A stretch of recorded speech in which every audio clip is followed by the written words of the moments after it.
Most advancement is actually pretty easy to evaluate.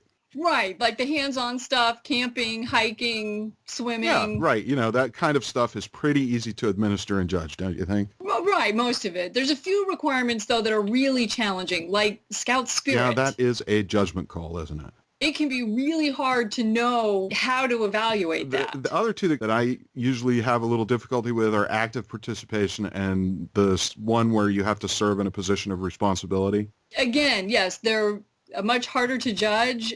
It would be nice if we just had a universal definition that would tell us how to judge those I requirements. can agree with that, but on the other hand, I think that one of the best things about advancement in scouting is that each scout really does get to be evaluated on his own efforts according to his set of skills, so it's pretty individual. So a universal numerical guideline wouldn't really fit for every I scout. think you're right. One of the things that I really appreciate about the Guide to Advancement is the way that these kind of judgment call issues were addressed. Okay, so what we're going to talk about in this presentation is how to evaluate these judgment call requirements. And we'll begin by discussing reasonable expectations because that's a real important element to all of those requirements. Right, we like to be reasonable. Yes. And the other ones that go along with this would be the active participation, Scout Spirit, and positions of responsibility. Okay, this all sounds really good, but whose standard of reasonable are we talking about? How do we know what reasonable means in this context? That's why we called it judgment calls, because reasonable is going to mean different things to different people. A unit's allowed to establish expectations that are acceptable to its charter organization and its unit committee. Now, we don't want expectations for advancement purposes to be so demanding that they're impractical or impossible for today's youth and families to achieve. We need to allow our youth members to balance their lives with positive activities outside of scouting.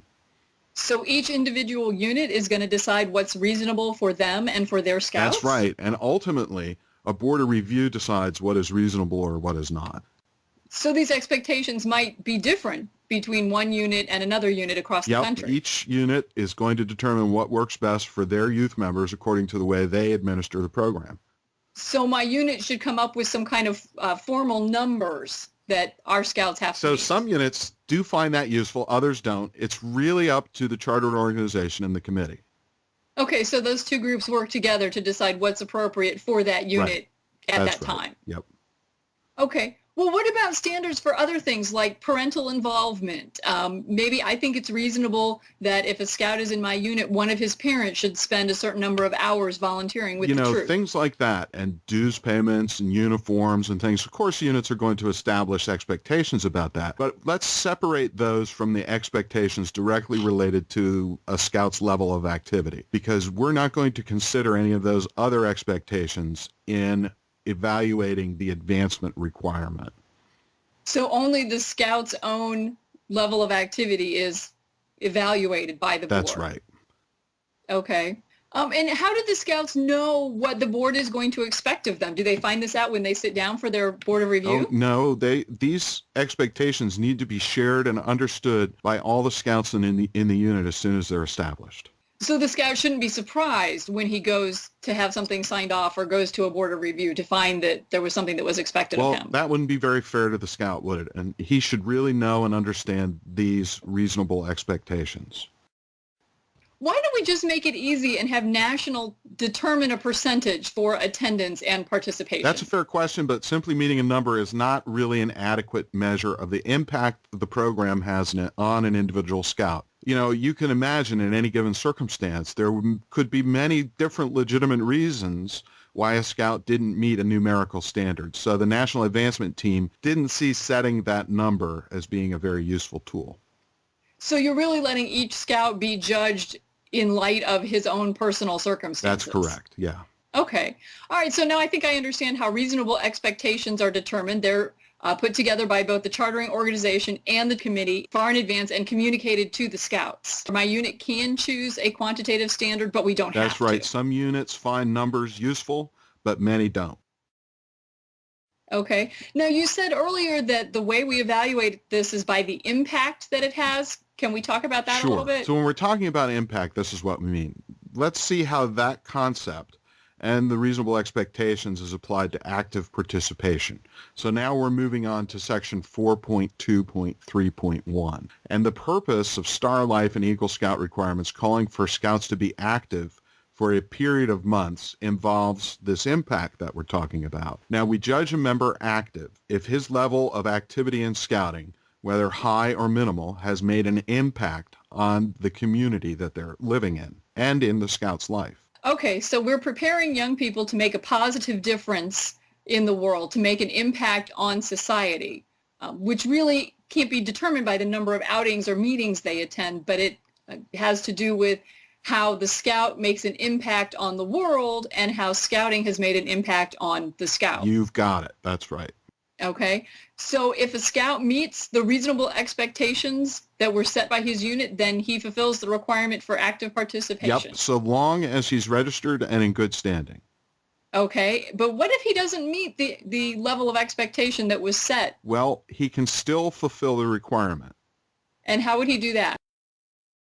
Well, let's take a look at this three-part sequential test. Now, I know that this sounds very complex, but it's really pretty simple. And this is going to determine if the requirement has been met. And here's the three parts. First, the scout's registered. Second, the scout's in good standing. And third, the scout meets the unit's pre-established reasonable expectations, or alternatively, he provides an acceptable explanation of why he did not. Okay, so can we go through each of those Sure. in detail? Now, the first two steps are really simple. Number one, the scout's registered. Okay, that means that he's registered in his unit for at least the time period indicated in the requirement. He's indicated in some way through word or action that he considers himself a member of the unit. And we need to remember this. If a boy was supposed to have been registered, but for whatever reason was not, we need to get in touch with our local council registrar and see if there's a possibility of back registering him. Well, sometimes that happens. The adults don't file the paperwork properly, and in that case, we try to fix the problem and don't punish the scout for someone else's mistake. That's right. We never want to penalize a scout because an adult made a mistake. Now, the second test is that the scout is in good standing. And good standing with whom? A scout's considered in good standing with his unit as long as he hasn't been dismissed for disciplinary reasons. And he also needs to be in good standing with the local council and the Boy Scouts of America. Now, it would be a really rare case where he was not in good standing with the local council or the BSA. And in that case, communications would have been delivered to the unit. Okay, so this is not something that should come as a surprise. Almost every scout is easily going to pass these first two tests. That's right. I mean, the vast majority of scouts are registered and in good standing. These are pretty much administrative matters, and they shouldn't be misunderstood as anything else. Okay. Now, the third test is the scout meets the unit's pre-established reasonable expectations. Okay. And when you say pre-established, this is what we were talking about a couple minutes ago. These are the ones that are determined by the unit committee and the chartered organization and communicated to the scouts well in advance of a board of review. That's right. A scout passes this test if he's met the unit's pre-established reasonable expectations for activity. Okay, great. But what happens if he doesn't meet those expectations? Well, alternatively, the scout must be allowed to provide an acceptable explanation of why he did not meet those expectations. So the board of review or the unit leader can choose to ask him why he didn't meet them? It's not really a choice. They must apply this alternative third test. It's not an option. Okay, so he has to be given an option to explain why he didn't meet these expectations. That's right. Okay, and what might be considered a reasonable explanation? So the first thing we'd want to look for are circumstances beyond the scout's control. In evaluating this requirement, we must consider if the scout would have been more active if he could have been. Okay, so maybe if a scout was ill for an extended period of time, he couldn't participate even though he might have wanted to. That's right. I mean, he may have been on a family trip or other family-related obligation that he really didn't have any choice in. So we're kind of asking if he was in control of the situation. That's right. If the circumstances beyond his control caused him to fall below the unit's pre-established reasonable expectations, then he's fulfilled the requirement. Okay. But what if he just hasn't been active for other reasons that weren't beyond his control? Well, there may be, of course, registered youth who appear to have zero level of activity. And maybe they're out of the country on an exchange program or away at school, but a conscientious leader is going to make a call and discover the scout's intentions. So it's the leader's responsibility to contact a scout that we haven't seen for a while and who appears to be inactive? That's right. That's what conscientious scout leaders do. Okay, well, what about the more common case when it's a scout who hasn't met the pre-established expectations because he's involved in other activities? Well, we need to recognize all the worthwhile opportunities beyond scouting. A lot of times that's the explanation. That's why he's fallen short of the unit's expectations. And examples might include religious activities, schools, sports, or clubs. And all of these activities can also develop character, citizenship, or personal fitness. That's exactly what we're trying to do. So the additional learning and growth experiences activities like these provide can reinforce the lessons of scouting and also give young men the opportunity to put those lessons into practice in a different setting. So it's really more than just the number of meetings or outings he attends or even the hours that he spends with scouts, but it's other things he does that complement his scouting experience or take his scouting experiences further. Yeah, it's reasonable to accept that competition for our scouts' time is really, really intense, especially as they get a little older. Now, they want to take advantage of all these positive outside opportunities, and that's great. This can make full-time dedication to his unit a little difficult to balance. And so fair scout leaders, therefore, are going to find ways to empower the scouts that we serve to plan growth opportunities both inside and outside of scouting. I'd consider them part of an overall positive life experience, and that's what the Boy Scouts of America is trying to do, right? That's our driving force. This seems to be a lot of abstract concepts here. How would we apply these in the case of a specific scout? Well, let's use an example. Here's John Smith. I bet you took a long time coming up with that name. Well, no, it really didn't take me very long at all. Thank you very much. Okay. Anyway, so John's a Star Scout. He's an assistant senior patrol leader. He's a sophomore in high school. He's an OA Lodge officer. He's on the debate team at school, and he's a youth group leader in his church. So let's say John goes to his board of review, and he meets the first two tests, right? So he is registered and he's in good standing, but he didn't meet the pre-established reasonable expectations for activity that his troop had made. Okay. So in that case, we would go to the alternative to the third test. That's right. Okay. So we would ask him if there was anything beyond his control that affected his level of activity. Right. Like, a long-term illness or long convalescence or family obligations that kept him away from scouts, things that he had no control over. Okay. Let's say we've asked him that and the answer is no. Okay, so then we would ask him what else affected his level of activity. That's right. So what would you ask him to try and figure that out? I would probably start by asking him how these other things he was involved with maybe conflicted with his troop schedule. So maybe the OA Lodge officer meeting is the same night as the troop meeting. And maybe his church youth group leader responsibilities took him away for a weekend that we were out camping or something. Mm-hmm. But could you see your way clear if you were sitting on that board of review to finding a way that John has fulfilled that requirement? Yeah, I think he has. He's as active in the troop as he's able to be with his other activities. But it also comes back to the question of impact that we talked about earlier. He's taking the things that he's learned in scouting to these organizations and making an impact on the community, which is exactly the kind of thing that we want our youth to be doing. That's right. I think as far as impact goes and that concept, John is a really good example of that. Talking about all that takes us right into the Scout Spirit requirement. Scouts who incorporate the ideals of the Scout Oath and the Scout Law, the Scout motto and the Scout slogan and all that into their daily lives are said to have Scout Spirit. That's what we call Scout Spirit. Okay, so there really is no way to quantify Scout Spirit. It's always going to be a judgment call, and we come up with an answer by asking the Scouts questions about how they apply these things in their daily lives. That's right. We can't really measure Scout Spirit by counting meetings and outings and attendance, but by the way that they live their lives. So we're going to ask them how they fulfilled the requirement and see what kind of explanation they have for us. And sometimes those are the most interesting answers. That's right. And it also provides a really good opportunity for a unit leader or a board of review to get to know a lot more about the Scout. And sometimes asking them about times when they haven't applied these ideals as much as they would have liked to can be very insightful as well. That can be kind of a sensitive issue, and we need to treat things like that very carefully. I mean, most Scout leaders do their best to live by the Scout Oath and Law, but any one of them can look back on years past and wish that at times they had acted differently. We learn from these experiences, we improve and grow, and that's what we're looking for in our Scouts. Sometimes we learn the most from our mistakes. That's right. and our youth grow into the kind of people that we are trying to make them. That's right. So Scout spirit is not that hard to work with when we start talking to the Scout. Okay, so we've talked about active participation and we've talked about Scout spirit. Another one of the judgment calls has to do with positions of responsibility.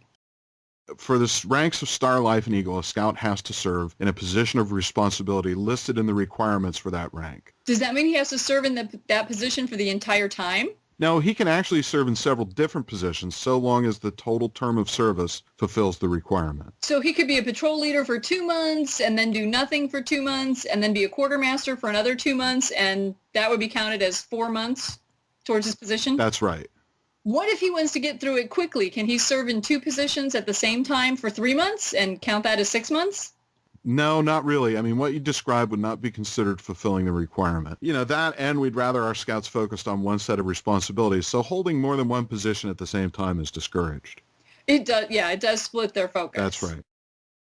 Okay, so now wait a minute. Aren't these called leadership positions? Well, some positions of responsibility are focused on leadership, and some are focused on supporting Scouts in various ways. Okay, so a Scout who's a patrol leader, that's a leadership position. Of course, yeah, that's a leadership position, but it's also a position of responsibility, isn't it? I mean, a patrol leader's position of responsibility is focused on leading his patrol. That's a different focus than a position like maybe scribe or quartermaster, who are focused on supporting their fellow Scouts in other ways. But a quartermaster or a scribe, they're not leadership positions anymore? Just like they have always been, those roles are going to have elements of leadership. I mean, a quartermaster or scribe is going to direct other Scouts at times, and he's also going to provide a strong example. Okay, so now I'm really confused. Well, don't be confused, because every position for Star, Life, and Eagle is a position of responsibility. We're just not differentiating between those that focus on leadership and those that don't. So we're not emphasizing Scouts learning leadership skills anymore? Oh, no, we're continuing to instill leadership.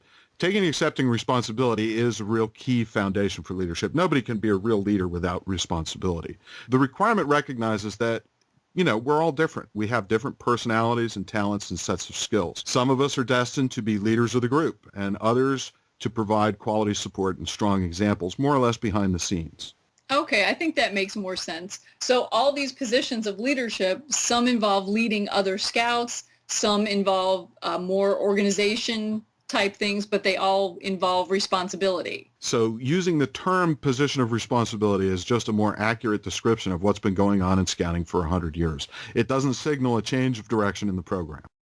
So only the positions that are listed in the requirement are acceptable for meeting this requirement? For Star and Life ranks, a unit leader does have an option. He can assign a leadership project as a substitute for a position of responsibility. Now, if they're going to do that, he or she should consult the unit committee and the unit advancement coordinator to arrive at suitable standards. The experience a Scout gets from that leadership project should provide lessons similar to those listed in positions of responsibility, but it must not be confused with or compared to the scope of an Eagle Scout service project. Okay, so we're back to these projects have to have pre-established reasonable expectations that are communicated to the Scout before he begins. You've got it. So with all these positions of responsibility, some Scouts take it and run with it, and other Scouts don't do as much. So how do we decide what level of performance meets the requirement of being in a position of responsibility? Okay, so when a Scout assumes a position of responsibility, something related to the desired results have to happen. It wouldn't be very fair to the Scout, nor to the unit that he's in, to reward him for work that he's never done. Producing absolutely no results isn't very acceptable, is it? Okay, some degree of responsibility has to be evident. Okay, so if the Scout is holding the position of responsibility but isn't actually doing anything, then he's not fulfilling the requirement. That's right, but we need to remember that this whole thing is a partnership between the Scout and his adult leaders. We shouldn't let situations like this happen. That's our responsibility. When a Scout takes on a position of responsibility, we need to be sure that there are clear expectations and that we provide an ongoing coaching and mentoring role for them. So again, we're back to reasonable, pre-established expectations. That's right. The same concept applies here. And are these expectations set by the unit as well? Yep, there's information in the Scoutmaster's Handbook that suggests specific responsibilities for all the different positions listed for Star, Life, and Eagle. So I just use the job descriptions in the Scoutmaster's Handbook and stick with those? Well, the job descriptions are there to help you and the Scout determine what the expectations will be. It's not a set of rules. Okay, so I start there, but then work with the scout individually to set expectations that work for them and for the unit. That's right. When a scout takes on a position of responsibility, everybody, the scout, the committee, the unit advancement coordinator, the unit leader, should fully understand what's expected of them. Wow. I guess since we're talking about sharing these expectations with everybody, they have to be pretty important. Yep, shared expectations that are discussed and agreed on aid the evaluation of the position of responsibility, and they can save a lot of wrangling down the road. That way, if the scout meets them based on his own personal skill set, he's completed the requirement. So what if this didn't happen? What if we didn't set expectations? Well, in this case, it's left up to the scout to determine what should be done. It'd be great, of course, if an assistant scoutmaster or another adult leader could help with this, but otherwise, the scout's going to determine what should have been done. Right? I mean, if we give him a job, then he's going to figure out what he needs to do. And if he makes a reasonable effort to take on those responsibilities for the time specified, then he fulfills the requirement. Okay, well, that sounds fair. But what if the adults don't agree with what the scout thought was reasonable for the position? Even if his results aren't necessarily what the scoutmaster or the members of the board of review or others involved may want to see, he can't be held to unestablished expectations. Okay, so really it's unfair to impose expectations after the fact. Okay, so what about the scout who's been in the position and we've communicated the expectations, but he hasn't done anything? So a responsible unit leader is mentoring and coaching their scouts on a continuous basis. I mean, if they think a scout is not taking responsibility, they need to communicate with him pretty much right away and work with him to help him improve and ask him what he thinks he should be accomplishing. I mean, what is his concept of the position? What does he think his unit leaders expect? What has he done well? What needs improvement? Often this kind of questioning approach can lead a young man to the decision to measure up. So we don't just throw the scouts into a position and then tell them a couple months later that they don't measure up. That's right. I mean, that's really not what scouting's about. Well, suppose we have talked to the scout and he's still not performing up to our expectations. All right, so if it becomes clear nothing is going to improve his performance, if we've coached, if we've talked to him, it's acceptable to remove him from the position. Every effort should be made that while he was in the position to ensure he understood the expectations, he was regularly supported towards reasonably acceptable performance. It is unfair and inappropriate after 6 months, for example, to surprise a boy who thinks he's been doing fine with news that his performance is now considered unsatisfactory for some reason. Even in that case, he must be given credit for the time that he served. Only in the rarest of cases, if ever, should unit leaders inform a scout that time once served will not count. Okay. And what if the scout doesn't agree with the decision of his unit leaders? If a scout believes he's done well and he's performed his duty satisfactorily, but if the unit leaders disagree, then the possibility that the expectations are unreasonable should be considered. So we have a discussion between the scout and his leaders and maybe include his parents or guardians. If he believes after all that he's still being held to unreasonable expectations, he should complete the rest of the requirements for the rank that he's working towards and be granted a board of review. Why would he be granted a board of review? Although it's rare that discussions won't resolve the disagreement, every opportunity to be heard should be granted to the scout. A board of review can listen to him and make a decision on the matter. Okay, and if he's an Eagle candidate, there's a special board of review, isn't there? That's right. If he's an Eagle candidate, then he may request what's called a board of review under disputed circumstances, and you can read about that in section 8.0.3.2.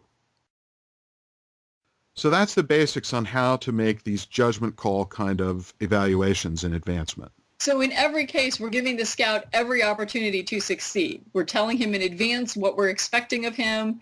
We're coaching him along the way and letting him provide explanations when things don't work out as we had hoped. That's right. Advancement should be challenging and it should be rigorous, but it shouldn't be impossible and it shouldn't be discouraging to a scout.